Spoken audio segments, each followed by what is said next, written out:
Coming up on Chopper's Political Podcast. It's a very good mince pie, this.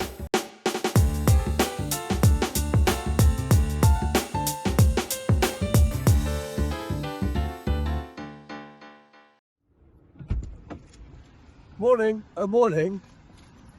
Welcome to Chopper's Political Podcast. Now, normally, I'm in our dungeon in Westminster, getting the best guest gossip and stories for you, wherever you are or watch this podcast. But today, I'm on the road with my mate Ben, who's filming this.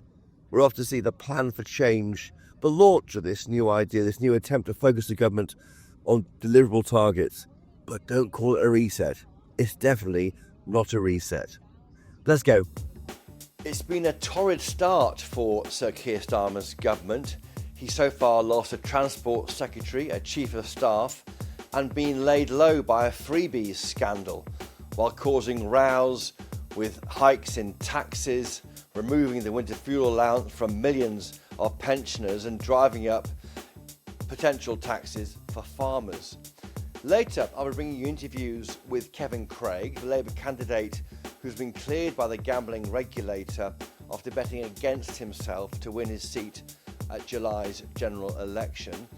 And we'll be hearing from Tim Montgomerie, the Conservative commentator and a Tory member for 36 years, who stunned Westminster watchers this week by jumping ship and quitting to join Nigel Farage's Reform UK party. I've also been speaking to Cabinet members Yvette Cooper, Ed Miliband, Wes Streeting and Bridget Phillipson about what the Labour Party's foundations mean for the British public.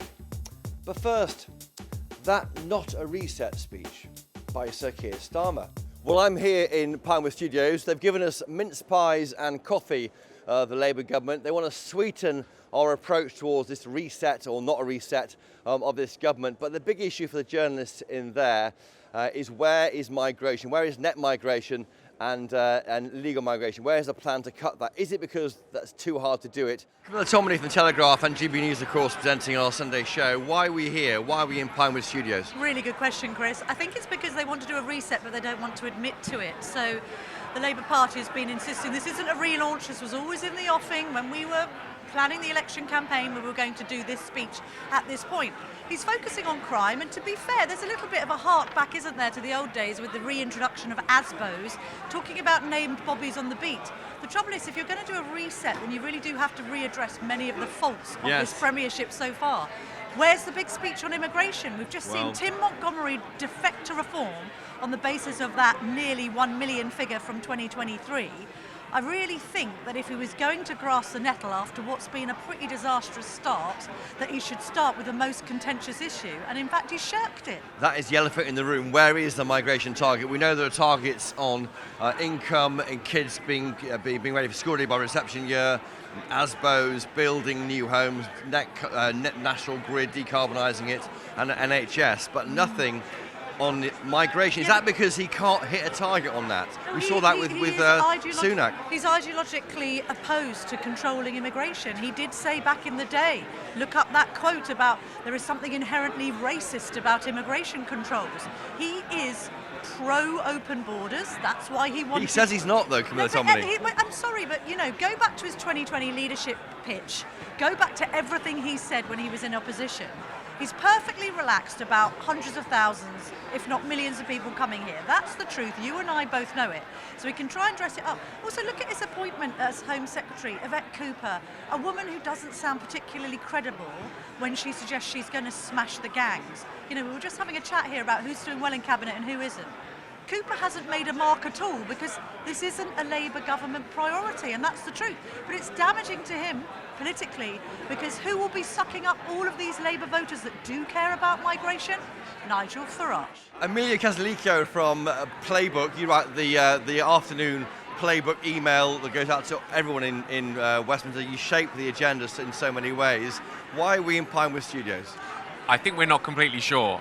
We're here for what is definitely being dubbed not a reset by Keir Starmer. He's going to set out some of his specific plans for the country. He's going to turn some of these missions that he set out before the election into specific measurable statistics, apparently. But they're claiming that it's nothing to do with the fact that they've had a very shaky start to government at the beginning. But I think a few people here are a little bit less sure. Because the polls are not good, are they? There's an Ipsos Mori poll today, I think, showing 22% say they're only doing a good job in the NHS, so a lot think they aren't doing a good job on the NHS. He's also down 29 points on approvals. It's not going very well for him so far. Governing is hard.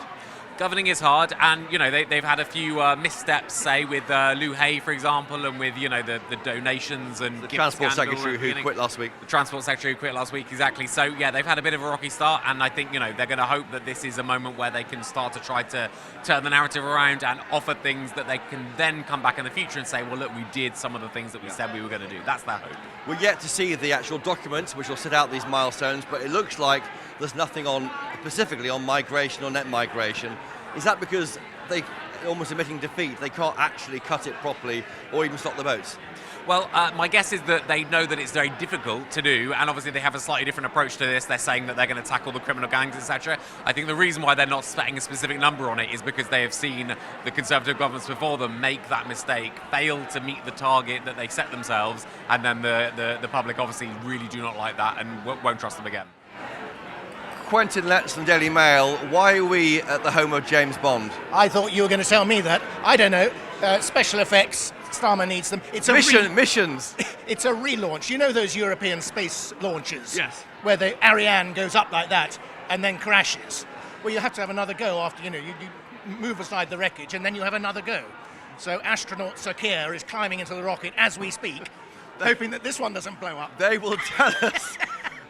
They will tell us it's not a damp squib, to use your rocket analogy. They will say that they are measurable milestones for 5 months into government. But is it a reset? Boosters. It is, obviously. And there's been no attempt to push back against that. They realise it's gone badly wrong the first few months. Let's have another go. One more time with vigour. Has he got it in him? Is he... You watch Keir Starmer every day as a sketch writer. Is he got the energy? Is he lacking in energy? No, he's got some energy. He's got perseverance. But I think he's a complete dud. But I may be wrong. I mean, for all of us, we must hope that we're wrong. Yeah, we must hope he's a fantastic success because our mortgages depend on it. And our country depends on it. But my goodness, he doesn't inspire me. Migration apparently is not one of the missions, although it's a foundational area, we're told, on a briefing. Why won't they set a migration target of cutting net migration or even stopping the boats? Because they haven't got a clue what to do about it. But missions, let's resist this language. Mission is the language of people going to Africa trying to proselytise and turn the natives into 19th century. I mean, it's just ridiculous language. But is it messianic then? I mean, they do want to try and improve. We want them to get better. We want our country to improve. Of course we do. And what they're offering is a sort of socialist way of doing it, in a way which the Tories would never have done. The government's much more involved in our lives. It may work, Quentin Letts. It may, but the trouble that they've got at the moment is that the voters may look at this and think, actually, we were doing a bit better before, and this lot have made it worse. And that's why it's interesting that they feel the need for this relaunch, because I think they've picked up on the idea that the public has that things are going in reverse. I don't know if rockets have a reverse gear, but this lot has certainly been going the wrong way recently. So it's finally marks out of 10 on Labour's first 5 months. 3. Oh dear, thank you. I'm wearing my Christmas bobble hat. I feel festive, but will a winter chill descend over the announcement when it comes later from Sir Keir Starmer? We'll see shortly. So here we are walking through the Pinewood a lot. Behind me is the Sean Connery stage, which will walk past the John Barry Theatre. Guess what? We're at the home of James Bond. This is where the PM is setting out his mission targets, his milestones. Do you get it? James Bond did missions, and so is Keir Starmer. In a sense, James Bond and Keir Starmer could be the same person. Is that right? Not really, no, because I think the polls suggest he's nothing like James Bond. He's the most, of course, important fictional character in the history of British cinema, and Keir Starmer is 5 months into a government which is tanking so far in the polls. It might just work though. Let's go see what you've got to say, shall we? Here we are at Pinewood Studios with the plan for growth. Milestones for... Here we are at Pinewood... To restart that. Here we are at Power Studios with Plan for Change, milestones for mission-led government. You see, it's the mission, that's why we're here, like James Bond, he's got a mission, that's Keir Starmer.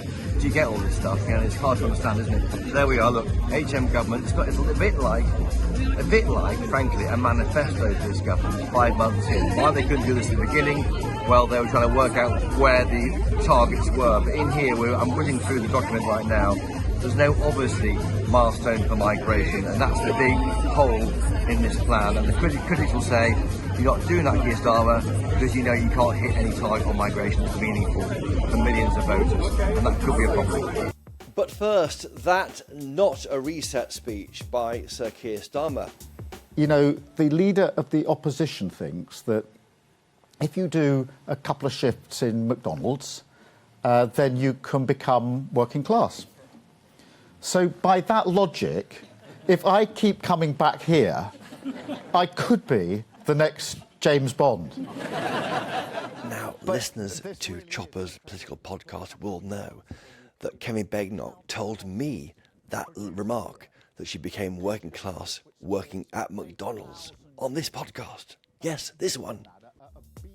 It's Christmas, of course, and the PM explained it, well, I think, in a rather festive way. There are 3 foundations, 5 national missions and 6 milestones. All we need now is a partridge in a pear tree. And this is a big job. Prisons overflowing. The NHS on its knees. A £22 billion black hole in our public finances. Which, to put that in context, is nearly half of what we spend on defence of our country. Now, I don't want to use that as an excuse. I expect to be judged on my ability to deal with it. And the work of change has begun. I was joking, of course, about the partridge, but in brief, there are 3 foundations covering economic stability, secure borders and national security. There are 5 national missions. They've been set out 2 years ago. Kickstart economic growth, build on the NHS to make it fit for the future, safer streets, break down barriers to opportunity, make Britain a clean energy superpower. Now, to add to those, there are 6 new milestones. Raising living standards in every part of the UK, target the highest sustained growth in the G7, that's the first one. Second is rebuilding Britain with 1.5 million homes in England, fast-tracking planning. The third one is ending hospital backlogs. They want more than 9 out of 10 of us to get treated on the NHS within 18 weeks. The fourth is a named contactable police officer on every beat in the country. 13,000 officers in total, 7,000 of whom are permanent officers. The other ones are PCSOs or specials and others. The fifth one is 3/4 of 5-year-olds ready to learn when they start in school. And the sixth one is putting the UK on track to 95% of clean power by 2030. I hope you're making notes and got all that down. The PM said he wanted artificial intelligence to help deliver his goals. But I was puzzled about a missing target, maybe the elephant in the room. Why wouldn't he cut, or say he'd cut, or give a target to cutting net migration and stop those boats, as the Tories had tried to do and failed? So I asked him about it. Chris Hope from GB News, Prime Minister. Again, sorry on secure borders. Your plan is to reduce net migration and reduce overall small boat crossings. GB News viewers will be saying simply, is that it, Prime Minister? Why can't you stop the boats and cut net migration to under 100,000? Is it because you can't or you don't want to? And just very quickly, can you afford all this with no more big tax rises? Look, Chris, we are going to drive down migration, both legal and illegal. That will only be done with a serious plan. We had a gimmick for a number of years called Rwanda. What happened? The numbers went up. We wasted a lot of money, £700 million, removing 4 volunteers to Rwanda. It didn't work. The only way to make it work is to smash the gangs that are running the vile trade, and that's why we've invested so much in setting up the command that is needed to do that, and with the enforcement action that follows through. And as you know, there was a very significant arrest just the other week in relation to the work that we are doing. That is how you do it. That is serious. That is a government that absolutely is getting to grips with this. Same on legal migration. You invite me to put an arbitrary number on it. For 14 years, we had an arbitrary number under the previous government. They said it was a hard cap. It wasn't hard, and it wasn't a cap. The net result of their deliberate policies was that migration went up 4 times, staggering those figures of last year. So we will not be following that approach. We're going to do this in a serious way to take migration down. And I think that's what the British public want, a serious plan to ensure we've got control of our borders, not arbitrary caps, not gimmicks, because if we've learned one thing from the last 14 years, it's that they have the opposite of the desired effect. Afterwards, when the PM had finished speaking, I grabbed a few cabinet ministers to find out what they thought of what the PM had to say, and that missing migration target. I spoke to Yvette Cooper, the Home Secretary. Is migration not in here explicitly because it's too hard to fix? It's just too hard. So it is explicitly as part of the plan for change.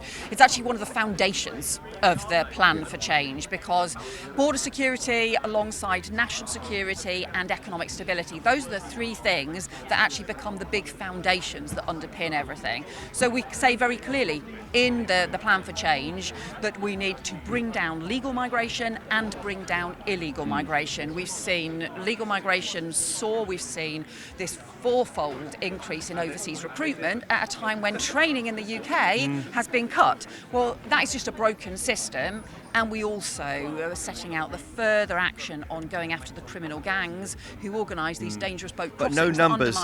You're up against Reform UK, who have a one-in, one-out policy on net migration. It may or not be deliverable. They've got much bolder promises than you have, and they will win votes that way. Well, what we're determined to do is to actually deliver things, and we have seen, we've seen from a lot of other parties that sense of, well, we'll just pick numbers out of thin air and pick slogans out of thin air, and then they've done the opposite. And I think that's part of the problem. I think people rightly be sceptical when they saw all the things that Rishi Sunak promised to do and then did totally the opposite. The Conservatives promised that net migration was going to come down at the last election, and then they quadrupled it. So that has just been a chaotic way to do things. So we're going to be serious, we're going to be steady. We're going to, in the new year, have a new white paper around legal migration, how we bring net migration down, get proper systems that link the visa controls with proper training in the UK, because those are the practical things that you actually need to do it.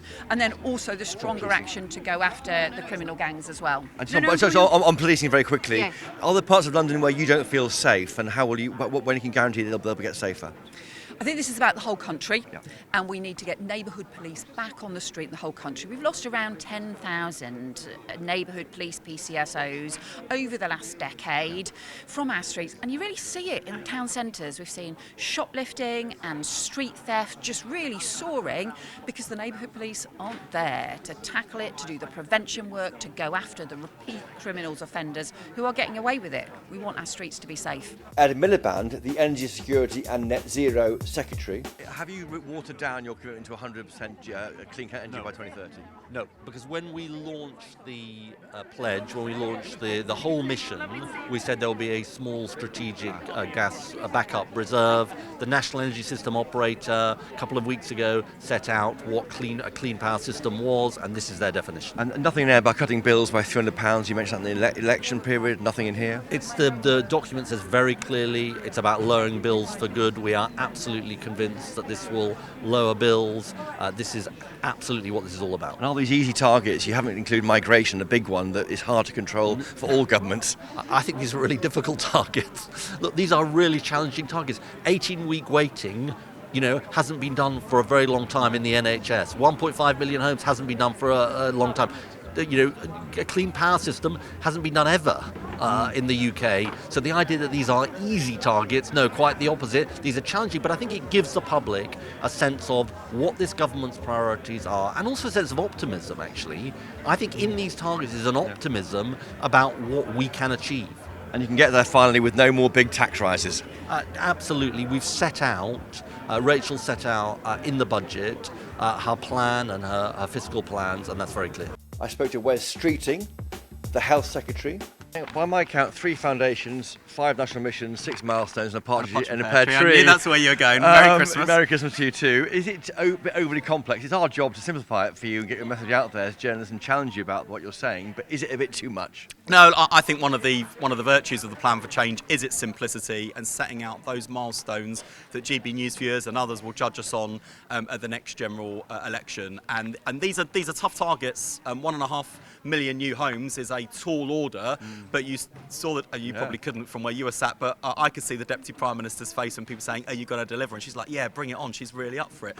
On the NHS, the last Labour government delivered the shortest waiting times in history, but no government has ever delivered improvement at a pace that we are promising over the course of this Parliament, and I'm up for delivering that because we heard very powerfully. Yes or no, you'll get there then. It's 92, but no, what's your target again? Well, Remind me. I was the one who signed up to 18 weeks by the end of this Parliament. 92% of all patients. That's right. So I'm the one who signed up to it. So I'm going hell for leather to deliver. I'm competitive, but even more important, I don't want to let people down. And we heard very powerfully at this event today the difference that the NHS can make, the life or death difference the NHS can make by being there for people when they need it. Too often that's not the case in our country at the moment. The NHS saved my life when I went through kidney cancer, and now I'm determined to save the NHS. And your plan here is affordable without big tax rises, yes or no? Yeah, look, the Chancellor's done the heavy lifting in the budget. Yes or no? Yeah, look, I'm not going back to the Chancellor asking her to put taxes up. She's done a hell of a lot of heavy lifting with that budget. That was essential to fix the finances and wipe the slate clean, and she's prioritised the NHS. But one of the things I've said to the NHS is, look, we've had a big budget settlement from the Chancellor. Now we've got to deliver, and we can't keep on going back and knocking on the door of number 11 asking for more, because the public are paying quite a lot in taxes already, frankly. And also there are other things that the government want to do that impact on the health of the nation. If Angela Rayner makes homes more decent, then that's good for people's health. If Bridget Phillipson's improving life chances and reducing child poverty for kids, that's great for our health. If Lisa Nandy's doing more culture and sport, that's great for our health. So I've got to make sure that with the investment comes the reform to deliver value for taxpayers' money. Because I know, especially, we talked before, I think there are a lot of GB news viewers out there who said, great, I'm really glad you're investing in the NHS, but are they going to spend the money properly? Well, it's my job to make sure they do, and it's my job to make sure that we together as a team deliver. And just finally, on immigration, nothing on the 5 banners or 6 banners there, 5 banners there on immigration. Why not? Is that not, that's a key issue for our viewers, for voters? Why not say we'll cut migration to below 100,000, the legal side of it, and then it's in the stop Plan votes? for Change as an essential reduce, foundation. only reduce. But to cut both legal and illegal migration. We know that ultimately that's how your viewers are going to judge us and the public at large. What we wanted to avoid was government by gimmick. We saw that with Rwanda and some of the arbitrary targets that the last lot were never going to deliver. So we'd rather just say plainly, look, we're going to cut it, and then it's for the voters to decide whether they think we've done a good enough job. And just finally, the GP contract. Many are saying national insurance going up. I've got the president of the Royal College Will of GPs. will you do a big deal before Christmas and offer them money to help pay the wages of their staff? They are worried about this. All our viewers are too. I do want to reassure GPs and others in the health service who are worried about employer national insurance contributions. Well, 2 things. Firstly, we wouldn't have raised the money for the NHS without that decision, so that's important. And secondly, I do recognise the pressures, and that will be reflected in the funding settlements. I've not announced those decisions yet, but I'm taking pressures into account when making those decisions. And GP should also bear in mind, one of the first things I did was find the funding to employ 1,000 more GPs onto the front line. I didn't pretend that was a kind of a solution. It was an immediate step I took. But it says something about my priorities, and fixing general practice is a priority for the voters, and it's a priority for me. And finally, to Bridget Phillipson, the Education Secretary. Your target of these missions in this plan are to get all 75% of under 5s ready for school when they start school. Is that an easy plan? Apparently, the figure was only 70% pre-COVID. It's quite challenging, so we've set ourselves an ambitious target, but that's because getting it right when children are young makes the single biggest difference to their life chances. We know that if children arrive at school ready to learn, that has a really big impact on what they can go on to achieve by the end of primary school. But also it has an impact on other children in the class. If there are bigger numbers of children who aren't ready, it means what I've heard from teachers is often they're spending a lot of time supporting children to catch up, doing things like, managing to go to the toilet and some of the basics. And that detracts from, the support that should be there for all children. So it's ambitious, it is a challenge, but I think we can do it. There was talk, isn't it, of children turning up in nappies, the legacy of COVID. They didn't see many children when they joined COVID. That's part of the problem, getting them ready for school. It is part of the challenge, and also for lots of families, the lack of wider support services. So we are investing more in support for families too, because it's not just what happens within school, it's what happens sometimes when our children are young.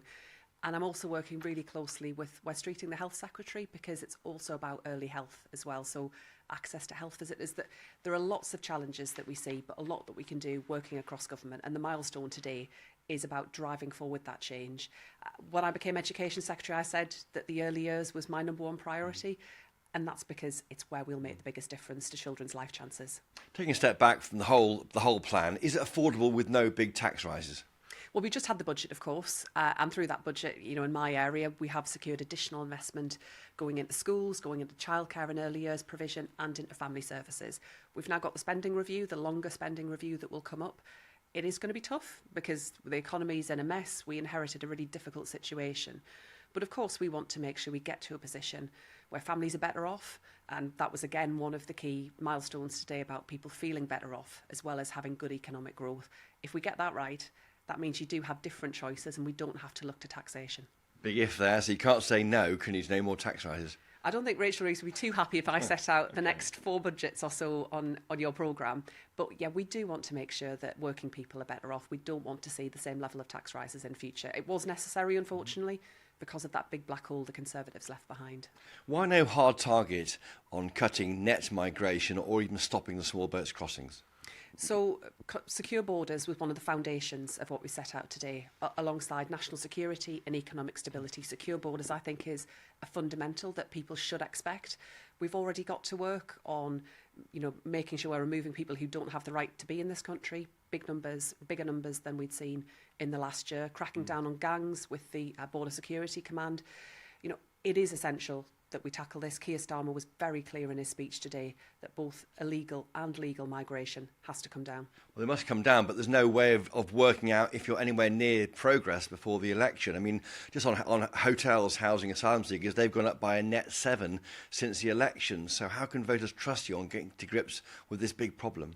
We are determined to reduce the use of hotel accommodation and bring down the cost. It's not sustainable for the taxpayer and it's not right. But what we inherited was a massive backlog of cases. I mean, the last government had just stopped processing those cases. So we're working through that. We're getting through the cases. We're making decisions. Where people don't have a right to be in this country, we will take action to remove them. And on net migration, those numbers are huge. 1 million or so in the most recent year counted. An increase, a quadrupling, I think, in 4 years under the Tories. They certainly failed.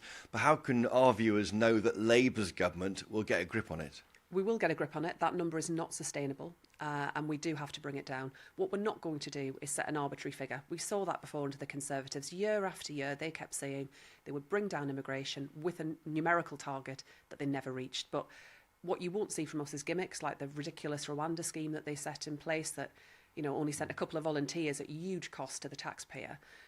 We're serious about the work of government, about smashing the gangs, about making sure we deport people who do not have a right to remain in this country. On your target to decarbonise the economy, 95% by 2030, not 100%, as we thought we were told during the manifesto. Are you wobbling on that one? No, because a part of that was always going to be making sure that you had gas reserve alongside it. And the independent advice that we've had is also that 95% is consistent with a clean energy approach overall. You do need to retain that strategic gas reserve, but 95% and alongside that target too. The PM's strongest words, I felt, were on the blockers, the NIMBYs. He says we're going to get this done. Can you build 1.5 million new homes in 5 years? I mean, many are saying that's a very testing target. It is a really ambitious target. It will require us to reform the planning system. Angela Rayner, the Deputy Prime Minister, has already got that work underway. But it will involve some controversial decisions. We are determined to push through because too many young people are not having the chance to own their own home. We also know that lots of families would really like the kind of benefits that come of a social home, not being stuck in the private rented sector or in temporary accommodation. If we're going to do that, we've got to get out and build. And actually, there's great opportunity to create good skilled jobs. We're doing a lot of work around how we create more apprenticeships in construction. That'll be a crucial part of delivering on that target too. Do you understand why some people might block new homes or new pylons? Because they like where they live, they like their views, they wonder why it's being imposed on them. Are they being selfish? I think, we've all got, it's in the national interest to make sure that we're investing in our infrastructure. As Keir said in his speech, it's been more than 30 years since we built a reservoir in this country. That's why we're having serious problems around, water sustainability. And the Bat Tunnel. Indeed. So, we want local people to be involved in that decision making. Of course we do. And that's why, alongside housing development, we want good services, good infrastructure, good transport links. Often where developments have happened in recent years, there hasn't been that investment in infrastructure too. We've got to get both parts right. Why is Sir Keir Starmer so unpopular with the voters? We've had to make some tough choices, and being in government, involves having to take those decisions. The situation we inherited around the economy was a big challenge. But what we're setting out today, I think, demonstrates to the public that we do want them to see the change that they voted for. NHS waiting times, clean, good energy jobs in the future, and people feeling better off. And we're saying, by the end of the Parliament, judge us on how we've delivered. And just finally, is it a reset? Is that what's happening here? And why not do this before you entered power? So we'd already set out the missions before we'd entered government, and the mission I lead is around how we make sure that we break that link between background and success. We're adding to that today with a clear target that people can judge us on. But this work got underway as soon as we formed the government after the 4th of July. So no reset, stay as she goes. We've been cracking on and doing this since the 4th of July. We've achieved quite a lot in a short space of time, but this is about the longer term plan for the rest of the Parliament, whereby at the end of it, we can say to the voters, judge us on what we've delivered. And I tried and failed to speak to Angela Rayner, the Deputy Prime Minister in charge of that house building target. Angela Rayner, for GB News, Angela Rayner, can I ask you one question? Angela Rayner, we talked GB News. Angela, just one for GB News, one question.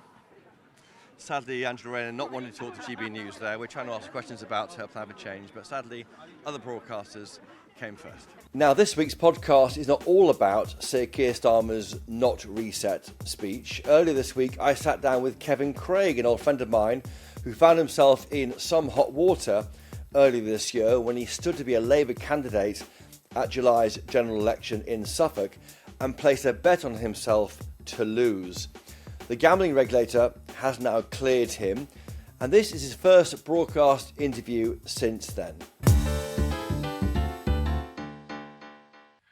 With me now is Kevin Craig, the former Labour candidate for Central and North Ipswich. Kevin, welcome to GB News. Good to have you back. I've known you for 30 years, I should say, with going back to my time at journalist school. So you're a friend and a long-time colleague in Westminster politics. You had a very difficult summer. I did have a very difficult summer. What happened? So I was very honoured. It was an honour of a lifetime, in fact, to be Labour's candidate at the general election in Central Suffolk. Lifetime ambition for you? Yeah, I'd stood for Parliament before. I'm very lucky. I've got a successful business. I employ 100 people across the country. I've come a long way from my South London roots. I feel very fortunate. And then public service has been something I value. I think it's really important. Yes. And particularly for the Labour Party, which I've supported all my life, I think we could do with more people who founded successful businesses and have gone on a journey. Okay. Anyway, I was really honoured to be the candidate in Central Suffolk and North Ipswich. Yep. And was fighting very hard to win, and not just win in our own constituency, but next door in Ipswich, and also supporting Labour across the country. And you might have won because the scale of the Labour landslides was such that you could have won this seat. So let's be very clear that with 9 days to go before polling day, this was now a marginal constituency. Historically, it was very conservative. What was to a majority you were fighting? In the over 20,000 before. Gosh. But we were a toss-up seat with 9 days to go. Yep. And it was very, very much in play.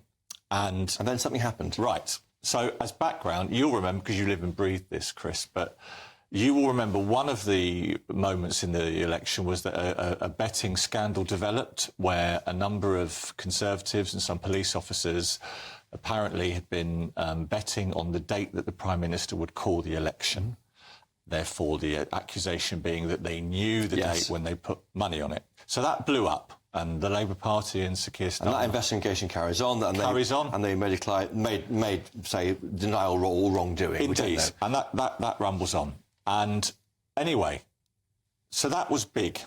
Now, for full disclosure, OK, I'm somebody who grew up in a background where having a flutter and betting was very normal. So my whole life I grew up betting on horses, football, greyhounds, big, important institutions in our country. Done it all my life. How many bets a year do you put on? Well, ironically, I hadn't done many because I've been too busy. Historically, I would have bet a couple of 100 times a year on different things, right? Yes. But all very managed, not a big thing in my life, right?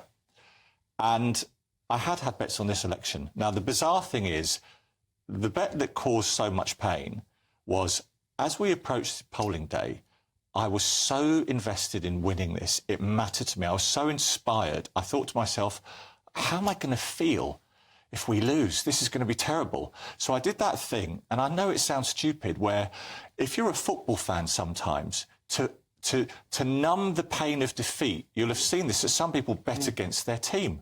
And I had done a bet. How big was the bet? Well, full transparency, it was £800 to win 400. So two things, right? Number one... So what are the odds? Terrible. It was 800. I mean, it's so bad. 11 to something? It's 10? 800 to win 400 is low odds. It wasn't for my own financial gain. I do, of course, still live in the real world. I recognise to some people that's a tremendous amount of money. I don't lose sight of that. Yes. But it wasn't for personal gain, and it was about softening the blow were we to lose. Anyway, somehow that bet is flagged by William Hill to the Gambling Commission. They write to me on the Tuesday with 9 days to go. We're suspending you. We're not suspending you. We're writing you, investigating you under criminal, possible criminal sanctions, which, by the way, is a terrifying thing to receive, under possible cheating. They write to me on the Tuesday. The Labour Party and Sir Keir Starmer instantly suspend me. It's over. So who told Labour Party and Keir Starmer about I think the Gambling Commission. Did they alert them because they knew you were candidates? Yeah.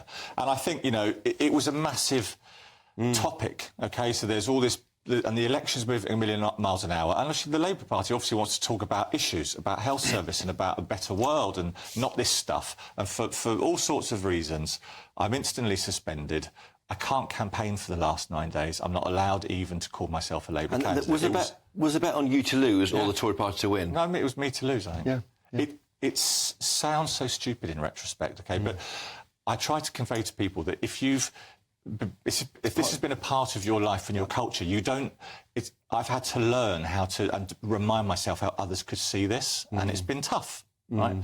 But where we are now is, and why I'm talking to you as the first person in broadcast media about this, I have been totally exonerated by the Gambling Commission. They have sent me a letter. There's no further action, OK? There's no case to answer, and the Labour Party have readmitted me into full membership. So it's over. But it's a heck of a time for you. It was terrible for me. I want to also pay tribute to the activists and the volunteers of the Central Suffolk and North Ipswich Labour Party, and to all the voters who rightfully got properly cheesed off and upset about all this, who were confused, who felt they might have wasted their vote. I'm really sorry to them that this all happened. I've realised there's a massive gap, really. Well, we'll come to that in a minute. Yeah.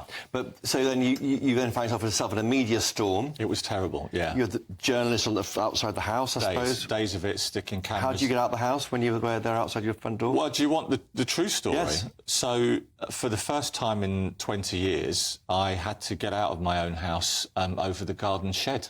Over the garden shed? You snuck out the back? I did, yeah. Because for 4 days, we were under siege. And it was GCSE season. It was. So yeah. your children were doing some exams. It was a difficult time. And then you've been a big donor to the Labour Party.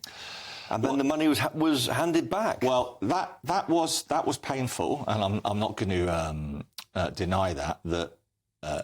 I remember when I told Keir Starmer in an email about I'd got to a point in life where I really wanted, and I'm still over the moon at a change in government. I think this country needs it so badly. And I got to the point and I said to him, it's a really lovely moment for me, the son of a dinner lady and a plasterer, to be at the stage in life where I've got the ability to donate to the party that I think is going to change this country for the better. We had a lovely exchange about it, and it felt great, because I believe that business people, whether they're Reform supporters or Tories or Lib Dems, it's great that business people get involved and care enough to donate, right? And so the Labour Party then gave all of that back. Do you understand why they have to do that? I mean, politically, you were suddenly persona non grata. Politically, 9 days out from an election, they should have won and did win. Yeah. I mean, it's brutal, isn't it, that It's world? very brutal, Because yeah, you were and- on good terms with them until that point. Yeah, yeah. With senior players, I'm sure, you know, Yeah. calling them up and giving them advice and tips. We talked a lot, but you know, I was very lucky. And to be fair, some people at the top of the party have been very supportive, and I'll never forget that. But it's been tough. But I get it. I get it. I mean, people listening to this podcast, watching us on GB News, might be screaming at the TV saying, "What on earth are you doing, betting against yourself?" I totally get that. But your family might be saying that too. Dad, what are you up to? This sounds mad. I totally get that. And I think one of the things I've always tried to have in business and in politics, which at times perhaps in people is lacking, is self-awareness. And I absolutely understand, because ultimately the fact is, had I not had any bets in this election, then none of this would have happened. Now, it doesn't matter that I didn't do anything illegal. It doesn't matter that I've been totally exonerated. It doesn't matter that I didn't do anything for personal gain. I have to take responsibility Well, the game, for that. if you'd lost, you'd have gained. Well, indeed. I mean, so you would have gained had you lost, and that would have looked bad. Indeed. But it's been a very salutary thing. But one of the bits of reflection that's quite good is that I do think we need to change this situation in this country. Yes. So how would you do that? When I wrote to the Prime Minister following my total exoneration by the Gambling Commission, I've provided him with a draft bill because I think that public confidence would benefit from new legislation, which I've prepared with a London law firm that makes it actually does make it illegal for anyone involved in politics, MPs, councillors, advisors, all of it, to have any political bets. There's a gambling on elections bill, and what you do with this bill, if it came law, you would be banned from gambling on everything, or just politics? Just politics. Just politics. And I think... And what's the sanction if you... Well, there would be sanctions in the same way with other legislation that's set down in guidance. So I don't know what that would look like. But the thing I feel really strongly about is that as it currently stands, you can have lots of different views in this country about the morality of people in politics having a flutter. I don't want any candidate, whether they are Labour, Reform, Tory, SNP, Lib Dem, ever, to have their campaign killed off by a letter of accusation from the Gambling Commission that is subsequently proven to have no grounds. But they had to investigate, didn't they? The Gambling Commission were doing the right thing, and you were flagged because they must have found your name after the Conservative issue. I've no idea how it happened, and I'm concerned by some elements of it. But it's not actually fair, because you can take this question further. I mean, should this have happened to every single candidate in Britain who'd had any flutter of any description? We don't know. Just finally, Kevin Craig, what's your advice then to people getting involved in politics? And you certainly want to be back in politics now. You're back as a Labour Party member. What's your advice?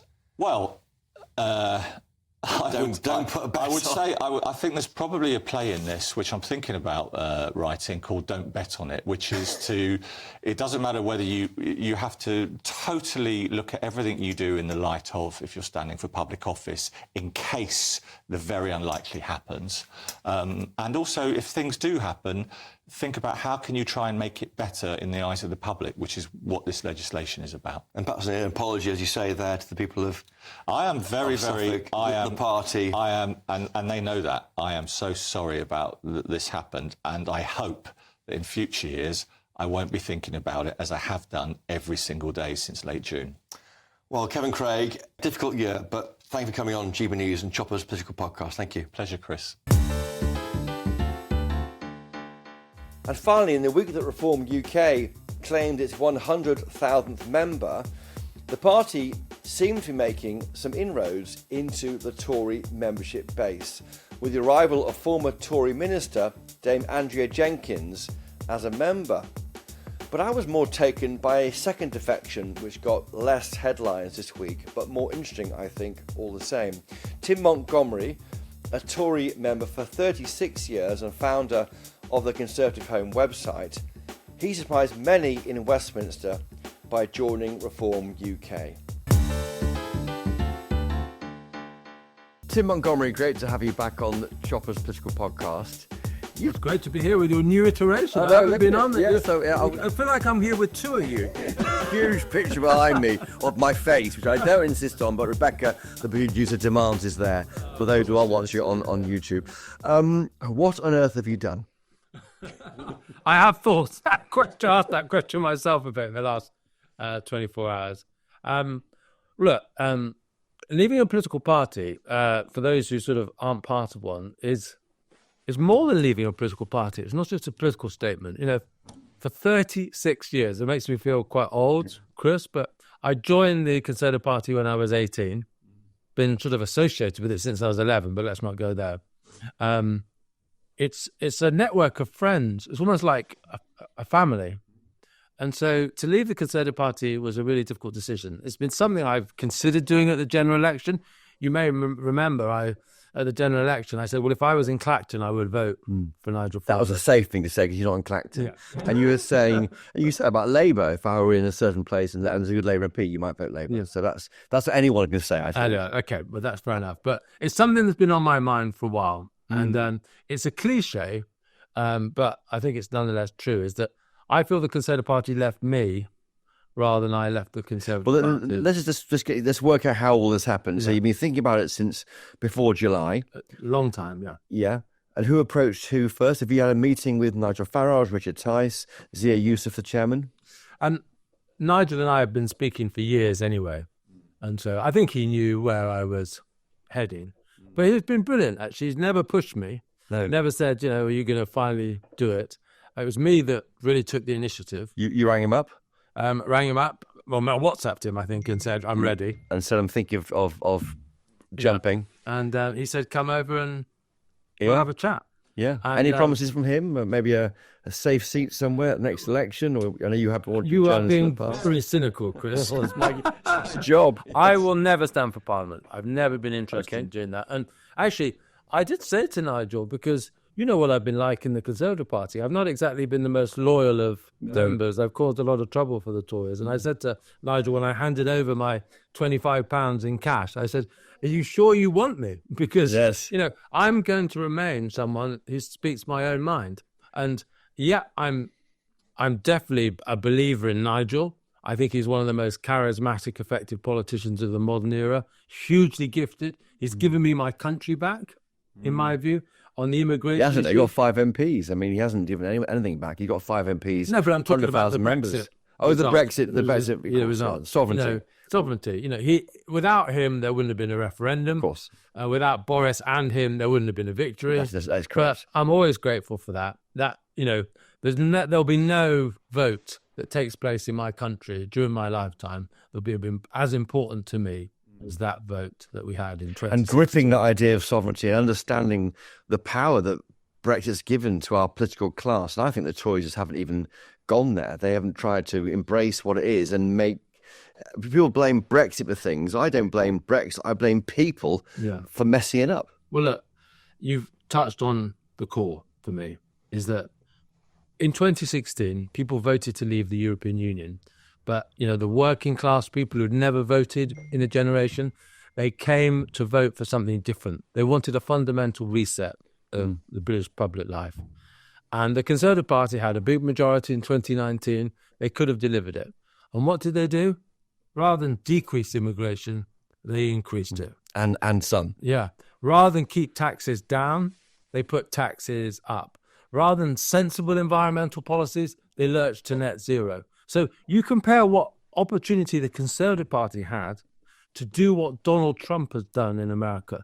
The Republican Party in America now, and, Donald Trump is not everyone's cup of tea, I get that, but Donald Trump's Republican Party now could dominate American politics for a decade.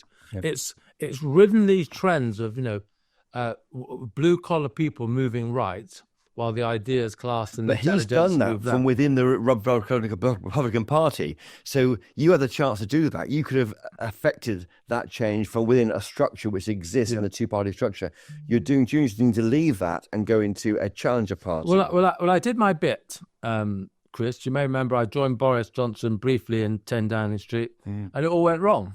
You were a family advisor, I think you were a family I was social justice advisor, yeah. And the Tory party had the opportunity after 2019 to to change this country and change the party in the way that I've always hoped we would see, and they failed. Because they don't like challengers. You talk to Farage, he's really hurt, still hurt by the way he's treated by that party in 2019, isn't he? Yeah. They don't like someone to upset the apple cart like Trump did. The Republicans were forced to listen to what Trump did and moved their infrastructure around Trump.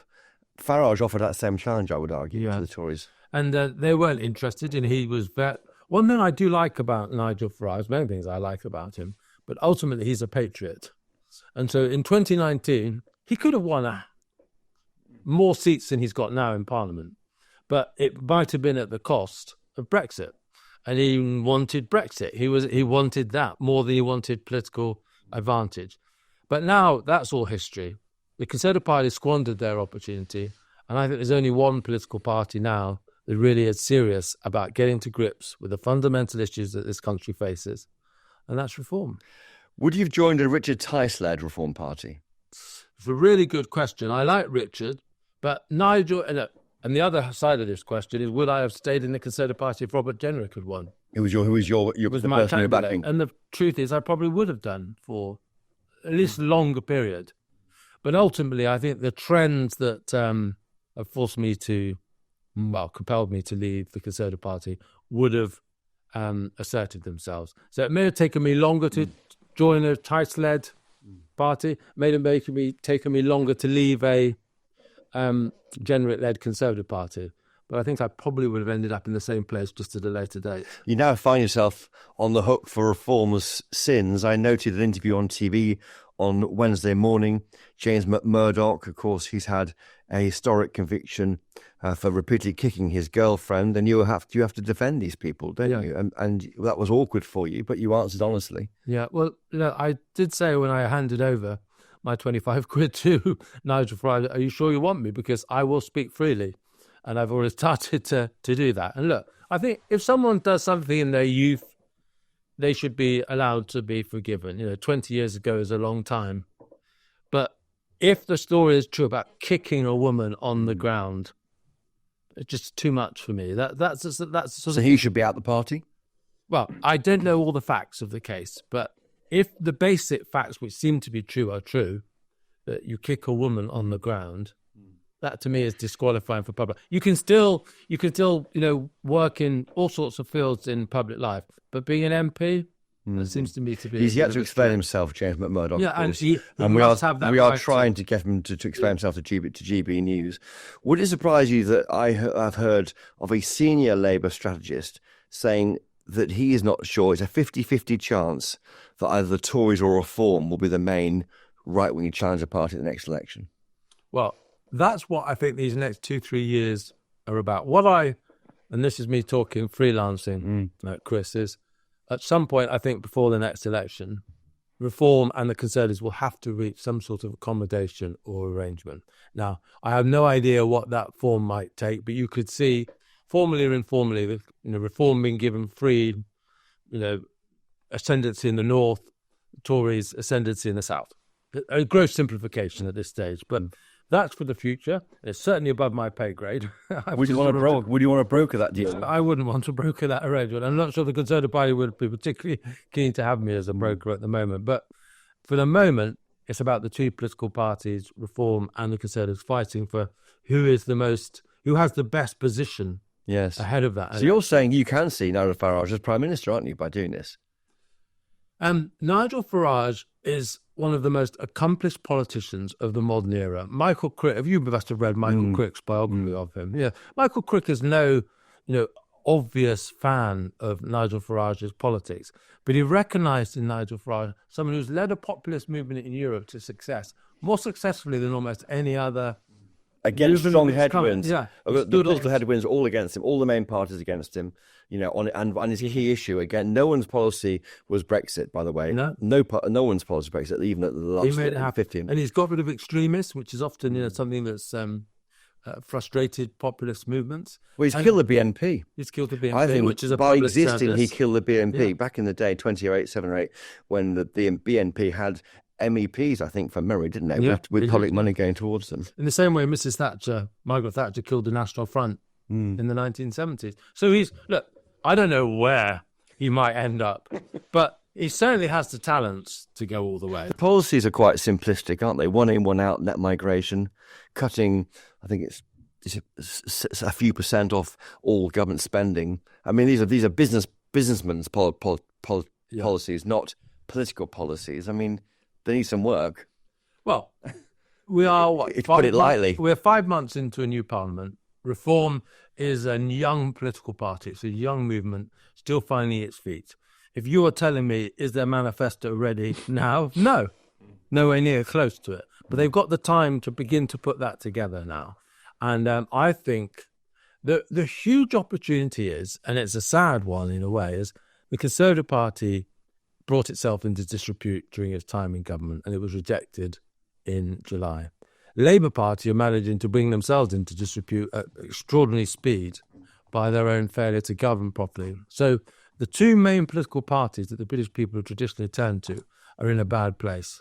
There's room for something new, and I hope and believe that that's reform. And reform, and the Tory party is maybe facing extinction. I mean, you've certainly been back at it. You think that this could be the beginning of the end? Parties do end. They don't have to exist all the time. And we've seen political parties all across Europe disappear.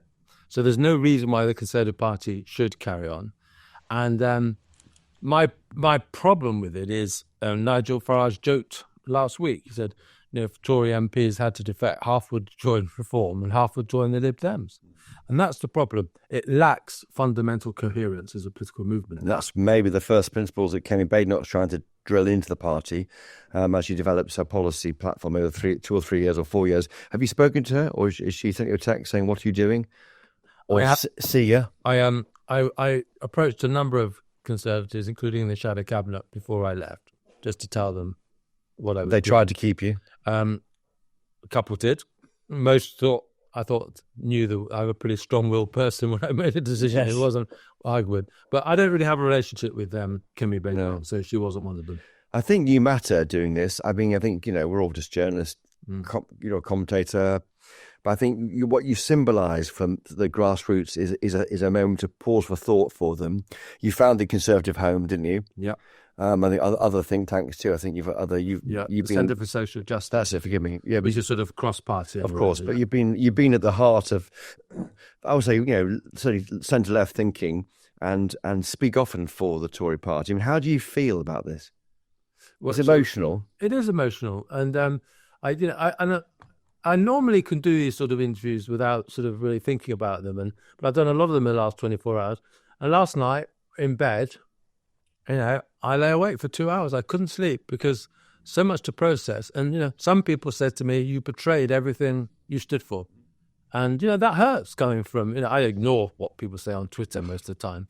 But when someone who you admire says that to you, it hurts. Now, other people have been very generous and supportive.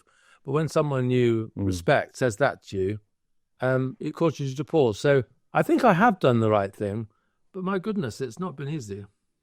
Well, Tim Montgomery, as I say, the newest member of Reform UK. Thank you for joining us this week on Chopper's Political Podcast. And I love the podcast, by the way, Chris. I listen all the time. I'm glad you've got it back again. Yes. After you've returned to DB. Well, come to DB News. Very happy. Thank you. Tim Montgomery, thank you. And thank you to my other guests this week, Kevin. Tim Montgomery, thank you. And thank you to my other guests this week, Kevin Craig, as well as, I suppose, Sir Keir Starmer, Yvette Cooper, Bridget Phillipson, Wes Streeting, and of course Ed Miliband, and maybe Angela Rayner too. Thank you for listening this week or watching wherever you are. I tweet at Christopher Hope on X and email me chopper@gbnews.uk. What do you think of the PM's non-reset moment here in Pinewood Studios? If you enjoy this podcast, many have and still do, please tell your friends. If you really enjoy the podcast, please leave a 5-star rating and a review on Apple Podcasts and Spotify to help other people find it. Thank you to the brilliant team of GB News colleagues behind this podcast, Mick Booker, Jeff Marsh, Rebecca Nunes, George McMillan and Ben Davidge. And most importantly of all, thank you to you, wherever you are, for listening. If you want more Chopper in your life, and who doesn't, catch me during the week on GB News when I pop up with analysis and stories about politics in Westminster, and at midday on Wednesdays when Parliament sits for PMQs Live with Gloria De Piero. Keep up to date with our best political coverage online whenever you can, gbnews.com. But until next time, from Pinewood Studios, the home of James Bond. Cheerio!